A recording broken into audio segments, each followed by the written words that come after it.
Baiklah, Assalamualaikum warahmatullahi wabarakatuh. Waalaikumsalam warahmatullahi wabarakatuh. Waalaikumsalam warahmatullahi wabarakatuh. Terima kasih kepada teman-teman yang sudah ikut berpartisipasi. Di sini kami dari kelompok 4 yang beranggotakan yaitu Sadira Fatina dengan NIM 21076113 dan yang kedua ada saya sendiri, Petrina Berlian dengan NIM 21076123. Di sini kami akan menjelaskan mengenai materi, konsep rubrik, dan juga pengembangannya. Kita langsung saja masuk kepada pembahasan materi.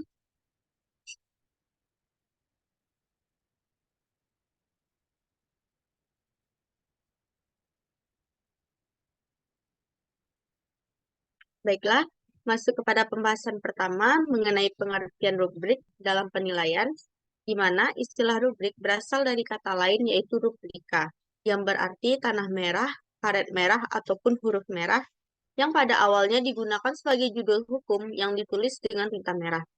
Dalam penggunaannya, istilah rubrik sering digunakan secara bergantian dengan scoring rubrics atau kriteria yang memiliki makna sama. Dalam American Association for Advancement of Science mendefinisikan rubrik sebagai panduan penilaian yang membedakan dengan skala yang diartikulasikan antara beragam tindakan sederhana atau bukti pemikiran yang merespon suatu petunjuk yang sama. Definisi lain dari rubrik yaitu menggambarkan rubrik sebagai alat penilaian yang menyajikan kriteria atau standar yang digunakan untuk mengembangkan atau menilai sebuah produk, kinerja, atau demonstrasi hasil yang signifikan. Selanjutnya, pembahasan mengenai manfaat rubrik penilaian. Di sini terdapat 4 manfaat. Yang pertama, rubrik dapat menjadi pedoman penilaian yang objektif dan konsisten dengan kriteria yang jelas. Yang kedua, rubrik dapat memberikan informasi bobot penilaian pada tiap tingkatan kemampuan mahasiswanya. Yang ketiga, mahasiswa dapat menggunakan rubrik untuk menentukan strategi pembelajarannya serta mengukur capaian kemampuannya sendiri atau kelompok belajarnya. Dan yang terakhir, manfaat dari rubrik itu sendiri dapat digunakan sebagai instrumen untuk refleksi yang efektif tentang proses pembelajaran yang telah berlangsung.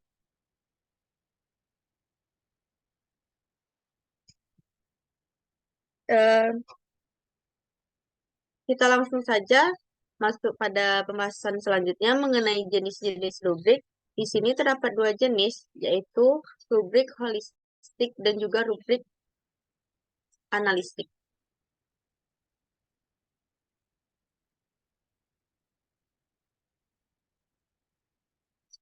Kita bahas untuk jenis rubrik yang pertama mengenai rubrik holistik. Rubrik holistik lebih mudah untuk dikembangkan tetapi tidak merinci tingkat kinerja peserta didik karena hanya skor tunggal yang diberikan untuk mengevaluasi pekerjaan peserta didik. Rubrik holistik biasanya memiliki bagian ulasan yang untuk membenarkan apakah suatu tugas selesai atau tidak. Rubrik holistik merupakan rubrik yang digunakan untuk mengadakan penilaian tidak menggunakan kriteria secara terpisah. Dalam evaluasi holistik ini, penilai membuat penilaian dengan membentuk kesan ke seluruh kinerja dengan pencocokan antara deskripsi pada skala. Setiap skala menggambarkan kinerja pada beberapa kriteria, misalnya seperti berbagai kosakata, akurasi tata bahasa, dan juga kefasihan. Dan ada 4 atau 6 tingkat kinerja yang biasanya dapat kita temukan dalam rubrik holistik ini. Untuk penggunaan rubrik holistik, biasanya cenderung digunakan untuk keputusan cepat, sementara, dan umum yang perlu dibuat.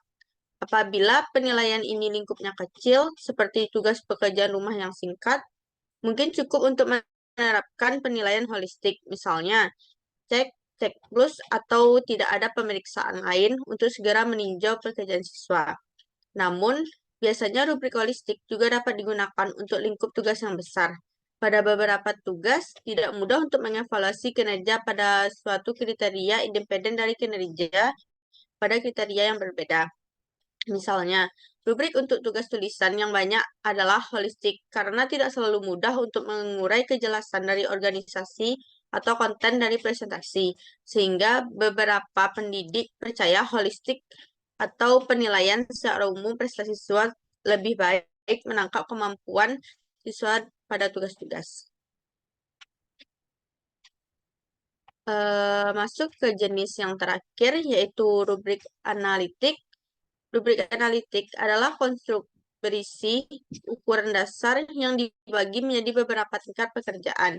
Tiap-tiap bagian diawali dengan ukuran dasar tertentu yang akan dinilai dan tiap-tiap bagian mendeskripsikan tingkat ukuran dasar pekerjaan. Untuk menambah kejelasan sebuah rubrik analitik, setiap topik ukuran dasar dapat dibagi lagi menjadi pernyataan yang lebih singkat dan kemudian diikuti oleh deskripsi pekerjaan terkait. Rubrik analitik mendeskripsikan setiap kriteria secara terpisah. Dan pada rubrik analitik, pendidik dapat memberikan penilaian yang berbeda-beda menurut masing-masing kriteria. Dari penggunaan rubrik analitik dapat digunakan untuk penilaian kemampuan atau proses secara spesifik. Biasanya rubrik analitik digunakan karena dosen atau guru ingin menilai setiap kriteria secara terpisah, terutama untuk tugas yang melibatkan sejumlah besar kriteria.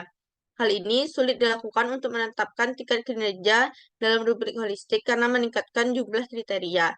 Sebagai contoh, apa yang akan ditetapkan dari tingkat penelitian mahasiswa pada rubrik holistik jika terjadi dari 12 sumber dari tulisan atau tugas, punya banyak ketidakakuratan, tidak menjelaskan dari mana sumber informasi datang, dan bibliografi yang mengandung informasi paling relevan. Sehingga hasil belajar mahasiswa semakin bervariasi dan kriteria itu jadi lebih sulit kalau menggunakan rubrik holistik. Baik, pembahasan selanjutnya akan dibantu dijelaskan oleh teman saya pada Sadira Fatina. Dipersilakan. Baik, saya akan melanjutkan penjelasan dari Petrina, yaitu contoh rubrik penilaian sikap, pengetahuan, dan keterampilan. Yang pertama, rubrik penilaian pengetahuan. Pada bagian penilaian pengetahuan ini umumnya dilakukan dengan tes tulisan, dan penguasaan materi. Contohnya, jawablah beberapa pertanyaan di bawah ini dengan tepat dan benar.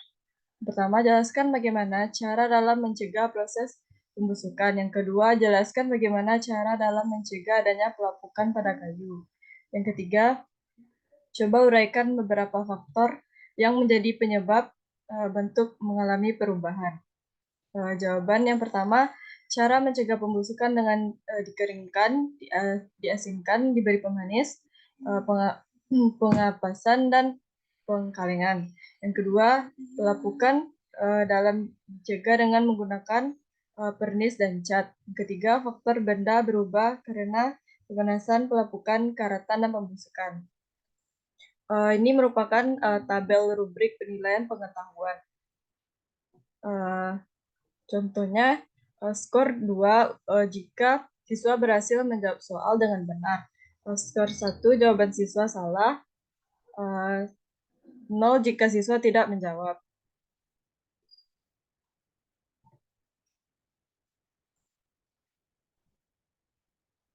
Selanjutnya, yang kedua, rubrik penilaian sikap.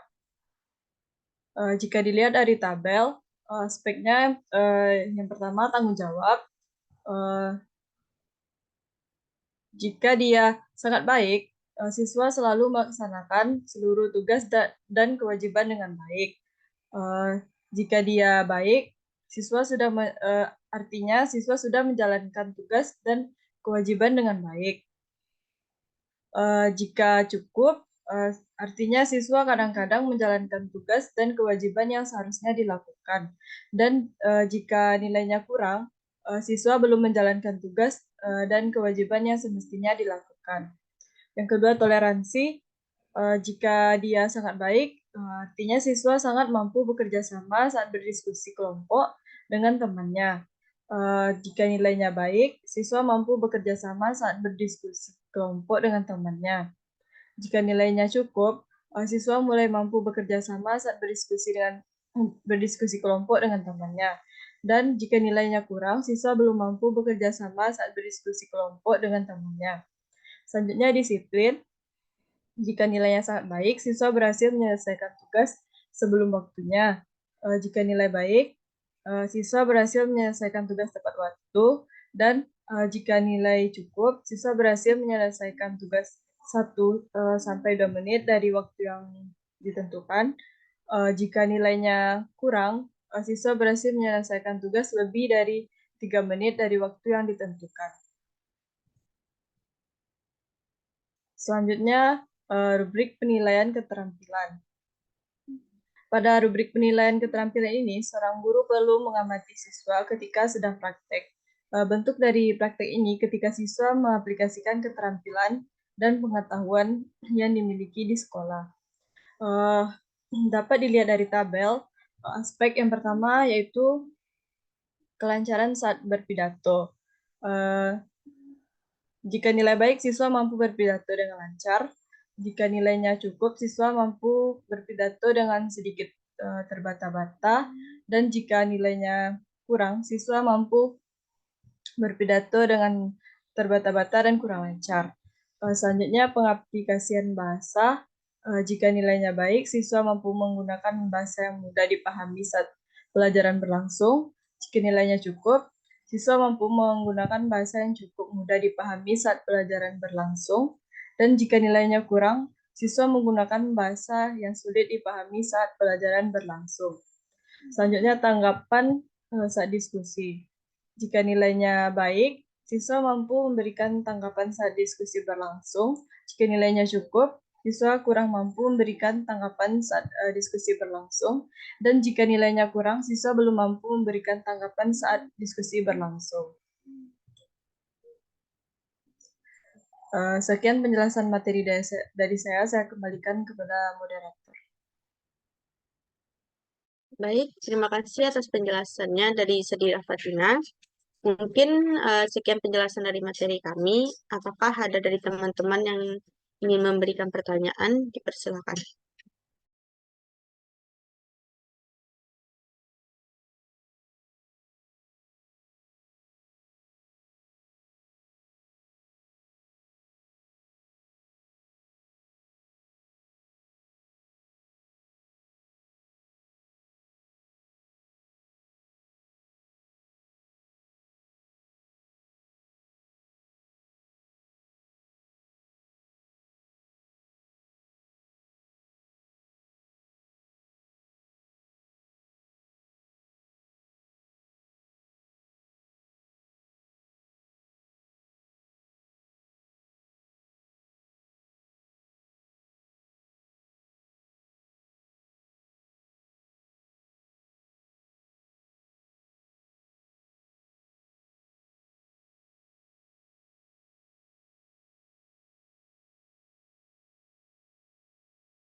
Baiklah, sekali lagi kepada teman-teman semua, apakah ada yang ingin memberikan pertanyaan?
Izin bertanya moderator. Baik, kepada Sekit Lufan dipersilakan. Baik, saya ingin bertanya lagi. Berikan contoh yang sederhana dari rubrik holistik dan juga rubrik analitik. Contoh kegunaan. Baik, terima kasih kepada Sekit Lufan. Mungkin pertanyaannya bisa diulang di kolom chat. Kepada teman-teman yang lain, jika ada yang ingin bertanya juga dipersilakan.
Sekali lagi, pada teman-teman semua, apakah ada yang ingin bertanya?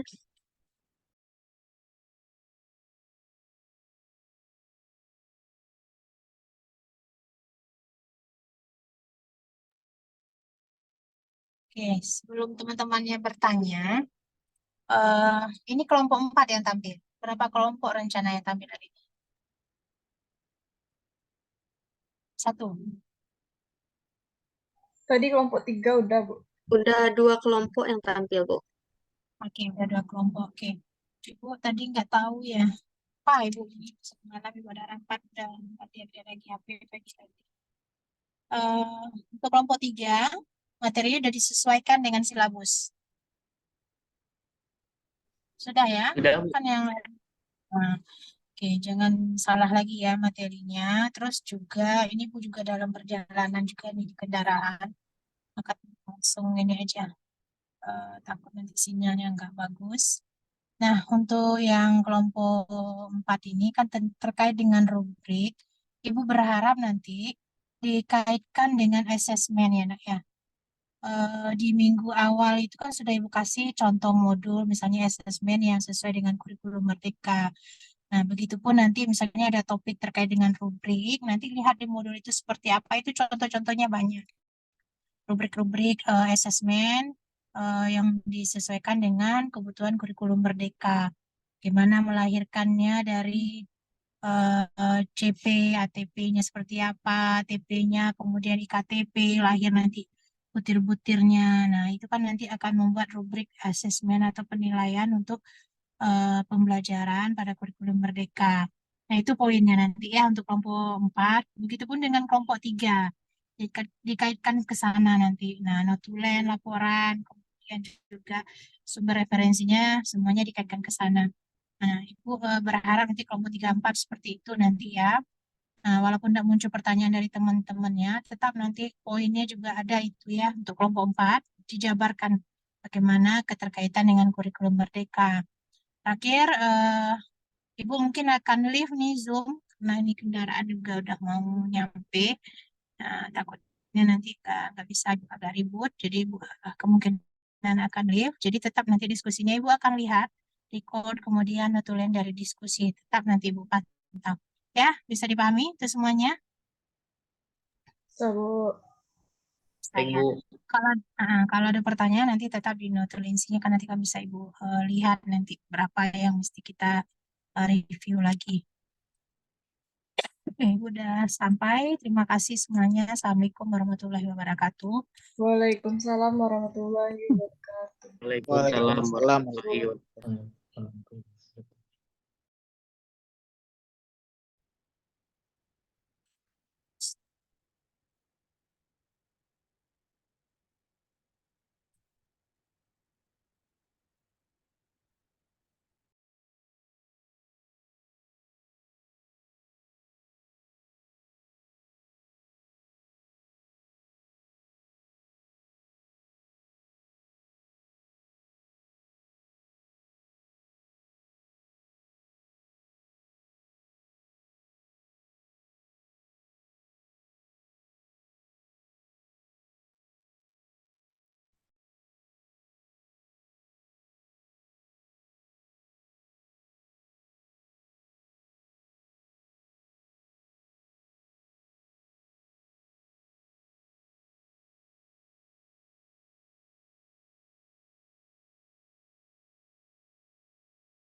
Baik, saya akan mencoba menjawab pertanyaan dari Sakif Lutfan mengenai contoh sederhana tentang rubrik holistik dan juga rubrik analistik. Yang pertama yaitu contoh untuk rubrik holistik pada penilaian presentasi, di mana pada kriteria penilaian yang kriteria pertama mengenai keketuhan pengungkapan ide, di mana jika sangat baik pengungkapan ide jelas, teratur, dan memukau. Jika baik, ide disampaikan dengan baik meskipun ada beberapa kekurangan dalam kejelasan. Jika cukup, ide disampaikan dengan cukup jelas tetapi mungkin terdapat kekacauan atau kebingungan. Jika perlu peningkatan, ide tidak disampaikan dengan jelas atau teratur. Yang kedua, kriteria kemampuan berbicara dan berkomunikasi. Jika sangat baik, pembicara memiliki